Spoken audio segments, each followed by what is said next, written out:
യമനിൽ വധശിക്ഷയ്ക്ക് വിധിച്ച മലയാളി നേഴ്സ് നിമിഷപ്രിയയുടെ വധശിക്ഷ ഈ മാസം 16 നടപ്പാക്കുമെന്ന റിപ്പോർട്ട്. ജയിൽ അധികൃതർക്ക് ഇത് സംബന്ധിച്ച ഉത്തരവ് കിട്ടി. ഉത്തരവ് സ്ഥിരീകരിച്ച ഇന്ത്യൻ എംബസി. പാലക്കാട് കൊല്ലങ്കോട് സ്വദേശിനി നിമിഷപ്രിയ ഇപ്പോൾ സന ജയിലിലാണ് ഉള്ളത്. യമൻ പൗരൻ തലാൽ അബ്ദു മഹ്ദി കൊല്ലപ്പെട്ട കേസിൽ യമനിലെ ജയിലിൽ കഴിയുന്ന മലയാളി നിമിഷപ്രിയയുടെ വധശിക്ഷ ജൂലൈ 16 നടപ്പാക്കും. ഇതു സംബന്ധിച്ച ഉത്തരവിൽ യമനിലെ പബ്ലിക് പ്രോസിക്യൂട്ടർ ഒപ്പുവച്ചു. ജയിൽ അധികൃതർക്ക് ഇത് സംബന്ധിച്ച് ഉത്തരവ് കിട്ടിയെന്നാണ് വിവരം. വധശിക്ഷ റദ്ദാക്കാനുള്ള നീക്കങ്ങൾ നടക്കുന്നതിനിടെയാണ് ജയിലിൽ ഉത്തരവെത്തിയത്. ഇന്ത്യൻ എംബസി ഇക്കാര്യം സ്ഥിരീകരിച്ചതായി യമനിലെ ചർച്ചകൾക്ക് മധ്യസ്ഥത വഹിക്കുന്ന സാമുവൽ ജോൺ അറിയിച്ചു.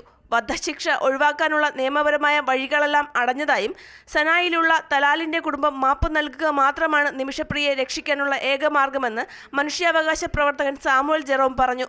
ദയാധനം നൽകി വധശിക്ഷ ഒഴിവാക്കാനുള്ള ശ്രമം തുടരുകയാണ്. $10 ലക്ഷം നൽകാമെന്നാണ് യമൻ പൗരന്റെ കുടുംബത്തെ അറിയിച്ചിട്ടുള്ളത്. പാലക്കാട് സ്വദേശിയായ നിമിഷപ്രിയ യമനിൽ ജോലി ചെയ്യുന്നതിനിടെ അവിടുത്തെ പൗരനായ അബ്ദു മഹ്ദിയെ കൊലപ്പെടുത്തിയെന്നാണ് കേസ്. 2017 ജൂലൈയിൽ നിമിഷപ്രിയയും കൂട്ടുകാരിയും ചേർന്ന് കൊലപ്പെടുത്തി മൃതദേഹം വീടിന് മുകളിലെ ജലസംഭരണിയിൽ ഒളിപ്പിച്ചുവെന്നാണ് കേസ്. സംഭവശേഷം രക്ഷപ്പെടാൻ ശ്രമിക്കുന്നതിനിടെ പിടിയിലായ നിമിഷപ്രിയയെ വിചാരണയ്ക്ക് ശേഷം 2018 യമൻ കോടതി വധശിക്ഷയ്ക്ക് വിധിച്ചത്. News desk, Amrita TV.